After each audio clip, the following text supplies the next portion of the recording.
வெற்றி வாய்ப்பு 100க்கு 200% வந்து இருக்கு. பிரமாதமான வெற்றி வாய்ப்பு. ஏன்னா நான் வந்ததுலேருந்து பார்க்குறேன் மக்களோட வரவேற்பு.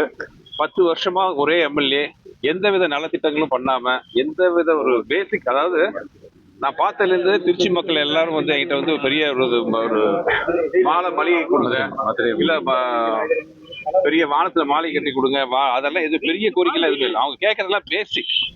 நல்ல சுகாதாரம், குடிக்க குடிநீர், நல்ல சாலைகள், கழிவுநீர் பிரச்சனை இல்லாதது, ஒதுங்கிறதுக்கு நல்ல கழிப்பறைகள் மாதிரி பேசிக் விஷயம் கேட்கறாங்க. ஒரு அரசாங்கம் சர்வசாதாரணம் நிறைவேற்றக்கூடிய அடிப்படை தேவைகளை கூட பாத்தீங்கன்னா இந்த அரசாங்கம் நிறைவேற்றாம இருக்கு. அதே மாதிரி இப்போ போக்குவரத்து இடைஞ்சல் ஆகட்டும், எங்க பார்த்தாலும் ஒரு கிலோமீட்டர் தாண்டதுக்கே பாத்தீங்கன்னா 2 மணி நேரம் ஆக வேண்டியதா இருக்கு.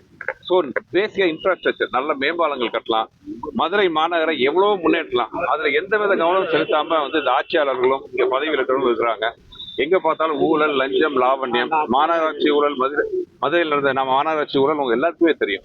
இந்த மாதிரி எல்லா குறைகளையும் கலைந்து மதுரையை வந்து நம்பர் 1 சிட்டியா, மதுரையை இழந்த பெருமை மீட்டணும். மதுரை வந்து ஒரு தமிழர்களின் தலைநகரம் சென்னைனா, தமிழின் தலைநகரம் மதுரை. இது கோயில் நகரம் மட்டும் இல்ல, ஒரு தங்க நகரம். இதை மறுபடியும் இழந்த பெருமையை மீட்டு இருக்கணும்.